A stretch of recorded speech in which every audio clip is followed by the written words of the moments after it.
Noticias de última hora. Daniel Noboa hará su propia sesión solemne por las fiestas de Guayaquil. El alcalde de la ciudad, Aquiles Álvarez, ha manifestado que no invitará a nadie del gobierno a las fiestas de la urbe porteña. El próximo jueves, 25 de julio, Guayaquil tendrá 2 sesiones solemnes para conmemorar los 489 años del inicio del proceso fundacional.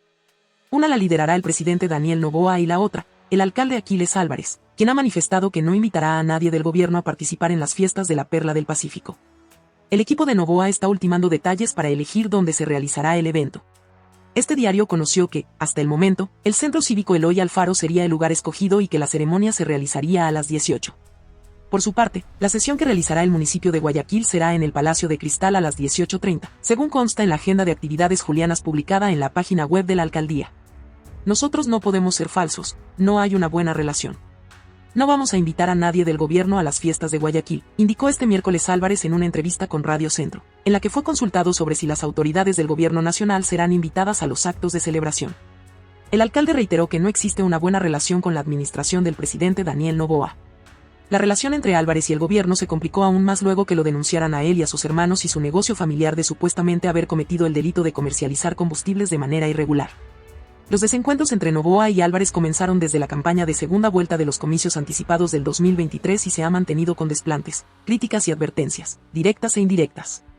Precisamente, en la sesión solemne por el aniversario de la independencia de Guayaquil, el 9 de octubre del 2023, el alcalde invitó a los candidatos finalistas en los comicios presidenciales, Luisa González, de Revolución Ciudadana, y Noboa, de Acción Democrática Nacional. González estuvo en primera fila, pero Noboa no llegó.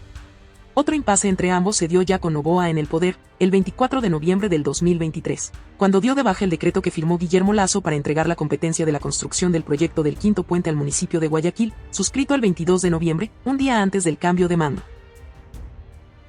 Antes de la denuncia por el tema de los combustibles, el 3 de julio pasado, el alcalde de Guayaquil arremetió contra el gobierno porque no se le entregaba un aval, garantía soberana, para acceder a un crédito del Banco de Desarrollo de América Latina que servirá para financiar el proyecto de agua potable para el sector de Monte Sinaí. 5 días después, el 8 de julio, Noboa le respondió en una entrevista radial que sí le daría la garantía soberana, pero que fiscalizaría la obra, a lo que Álvarez replicó, más bien que fiscalice a sus ministros, que andan anunciando que vienen barcazas ya con futuros contratos supuestamente adjudicados. Luego de ese último cruce de respuestas, el gobierno puso la denuncia a través de la Agencia de Regulación y Control de Energía y Recursos Naturales No Renovables, ratificando que no se trata de una revancha política. Seguimos con las noticias. No sé por dónde me ven diablo, tal vez tengo orejas grandes, tal vez nariz puntiaguda, tal vez dientes afilados, dijo Wilman Terán sobre el alias con que se lo relaciona en el caso Metástasis. El expresidente de la Judicatura habló del tema durante el juicio político en la Asamblea Nacional. Durante la hora de réplica dentro de juicio político en su contra, Wilman Terán, expresidente del Consejo de la Judicatura, se refirió al supuesto sobrenombre de alias El Diablo, con el que sería identificado en los chats del caso Metástasis, proceso en el cual es investigado por el presunto delito de delincuencia organizada, por su supuesta participación en la estructura criminal para beneficiar al narcotraficante asesinado Leandro Norero. Desde el atril del hemiciclo del Pleno de la Asamblea Nacional, Wilman Terán dijo lo siguiente a los asambleístas presentes. El diablo dice que me han sabido decir a mí. Entonces, si me han sabido decir el diablo, ¿qué puedo hacer o decir? ¿A usted le asusta? A mí me da gracia. ¿A ustedes no les da chiste? Pues suena gracioso, no sé por dónde me ven diablo. Tal vez tengo orejas grandes, tal vez nariz puntiaguda, tal vez dientes afilados, colmillos como el que interpeló, asambleísta Jorge Peñafiel. Tal vez le está chispeando una cola de azote. ¿O qué rabo de paja tienen? Expresó el exfuncionario, quien es interpelado por supuesto incumplimiento de funciones mientras fue presidente de la Judicatura. Terán negó las acusaciones en su contra, asegurando que cumplió con sus funciones y que todo lo actuado durante su administración ha sido legal. Además, dijo ser víctima de una persecución encabezada por la fiscal general Diana Salazar. Por ello, pidió a los asambleístas que voten por el archivo del juicio, el cual es impulsado por el legislador Jorge Peñafiel. El legislador responsabiliza a Terán, al igual que al exvocal Maribel Barreno, de irregularidades en la suspensión y posterior destitución del juez Walter Macías, además, por llevar adelante un cuestionado proceso de selección de jueces para la Corte Nacional por la extensión del periodo de jueces. Seguimos con las noticias. El presidente Daniel Noboa dio marcha atrás en reglamentar la subordinación de la policía a las Fuerzas Armadas, lo que habría generado incomodidad. La ministra del Interior, Mónica Palencia, dijo que había inconformidades que se estaban tratando con abogados de varias instituciones. El presidente de la República, Daniel Noboa Asín, eliminó 2 artículos del reglamento a las reformas a la Ley Orgánica de la Defensa Nacional en los que contemplaba la posibilidad de que la Policía Nacional se subordinara a las decisiones del Comando Conjunto de las Fuerzas Armadas, Comaco, en situaciones de estado de excepción o emergencia. Desde Durán, Guayas, en donde se encuentran actividades oficiales, Daniel Noboa suscribió este 17 de julio de 2024 el Decreto Ejecutivo 334, en el que eliminó los artículos 24 y 25 de un reglamento que emitió el 11 de julio pasado. Dicha normativa se articula a la ley reformatoria de varios cuerpos legales para el fortalecimiento de las capacidades institucionales y la seguridad nacional, que incluyó cambios en la Ley de Defensa Nacional y que se aprobó en marzo del 2023 en la Asamblea Nacional. Las disposiciones reglamentarias incorporadas por el jefe de Estado habrían provocado molestia en las filas de la policía y su alto mando. Días antes, la ministra del Interior, Mónica Palencia Núñez, anticipó que cualquier inconformidad con el articulado se estaba tratando con abogados para presentarlo a la Secretaría Jurídica de la Presidencia de la República. Cualquier disposición que a nivel reglamentario esté siendo incómoda, no estoy diciendo ni ilegal ni inconstitucional, porque existe una ley orgánica de defensa nacional, está siendo tratada toda inconformidad por abogados con representación de la Policía, Ministerio del Interior, Ministerio de Defensa, de las Fuerzas Armadas, para la presentación por parte de las Fuerzas Armadas. Ese es el nivel de confianza de la Policía en las Fuerzas Armadas, que va a presentar para conocimiento y estudio de la Secretaría General Jurídica de la Presidencia de la República.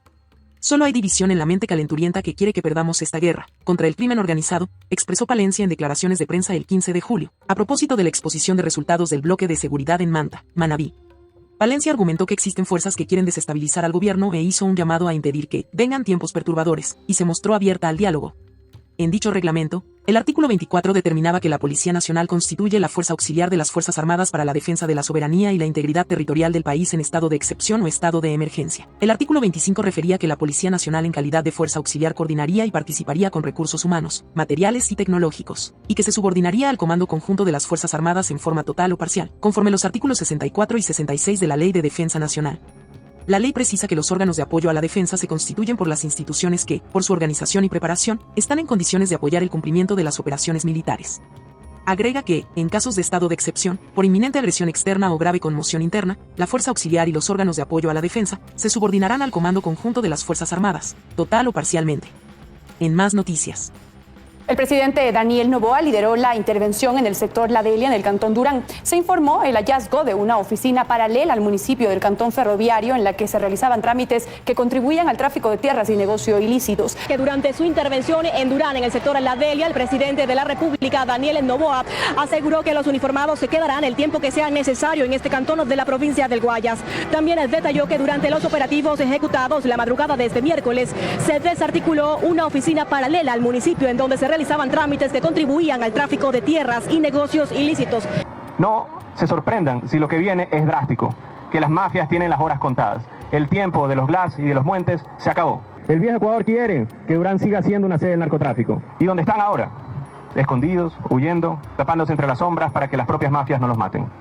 Y entre las razones por las cuales el gobierno ha decidido realizar esta intervención en este cantón de la provincia del Guayas consta el incremento significativo de las muertes violentas en lo que va de este año 2024, que ya casi bordean las 300. Señalada como el epicentro de la violencia en Ecuador y en la lista de las ciudades más peligrosas del mundo, Durán es intervenida este 17 de julio en medio de un recrudecimiento de la violencia, que en cifras de lo que va de este año ya deja cerca de 300 muertes violentas, lo que significa un aumento del 302% en asesinatos. Esto si lo comparamos con el mismo periodo del 2023. La violencia en esta urbe de 500,000 habitantes radica en la disputa entre dos bandas delictivas, Chone Killer y Latin Kings, las cuales buscan el control total de la droga en la zona, perpetrando verdaderas masacres.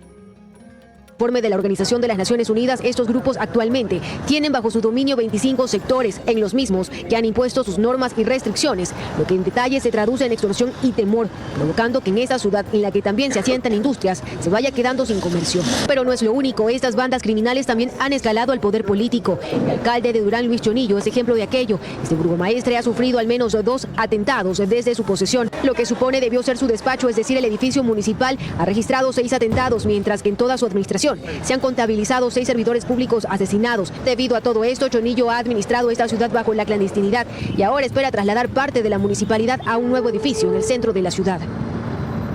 Informarles también que a lo largo de esta mañana el presidente de la República, Daniel Noboa, también asistió a una reunión con el bloque de seguridad aquí en Durán. El evento, cabe mencionar que fue privado.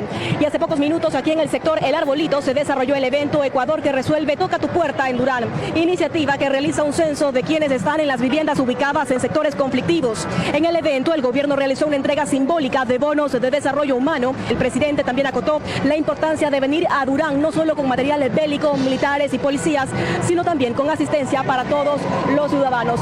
Un nuevo presidente del Consejo de la Judicatura, justamente Mario Godoy, inicia oficialmente sus funciones este miércoles. Aseguró que velará por la institucionalidad y la independencia judicial. Buenas tardes, ¿cómo están? Así es, a las 8 en punto de la mañana llegó el presidente del Consejo de la Judicatura, Mario Godoy, hasta estas instalaciones. Inmediatamente subió al piso 14 para saludar al presidente saliente Álvaro Román. Y una de sus primeras actividades fue una visita protocolaria a la Corte Nacional de Justicia. Allí estableció que durante el breve periodo que estará al frente de esta institución, sentará las bases para recuperar la confianza de la ciudadanía. Sin anunciar cuáles serían sus primeras actividades, manteniendo un bajo perfil, el nuevo presidente del Consejo de la Judicatura, Mario Godoy, se trasladó a la Corte Nacional de Justicia para lo que sería su primera visita protocolaria. Allí, previo a que se instalara el pleno, saludó uno a uno a los magistrados. Dijo que durante su corto periodo en funciones, trabajará por recuperar la confianza de la ciudadanía en la función judicial. Soy un ave de paso que no vendrá a imponerse, que no vendrá a tratar de implementar circunstancias o políticas que sean reñidas con la norma. Recalcó que los últimos embates que ha sufrido la función judicial han hecho que se tenga una responsabilidad mucho mayor. De ninguna manera se viene a improvisar y es necesario estar claros de que el servidor judicial es la mejor fuente de información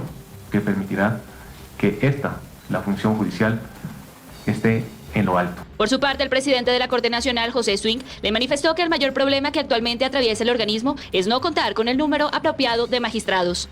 Hay una tarea técnica fundamental, esencial, continuar con el proceso de selección de jueces nacionales que nos asegurará en ese principio de autonomía, de independencia y de integridad. Tras la salida de Mario Godoy, el Pleno de la Corte se instaló. Su visita fue el tema de apertura. El expresidente Iván Saquicela cuestionó que su nombre no haya sido consensuado entre los jueces y que con todo lo que se ha dado en su elección se genere una judicatura parcializada. Que le demuestran al país que no es cierto, que usted impuso una parte política y que él surge por compromisos políticos.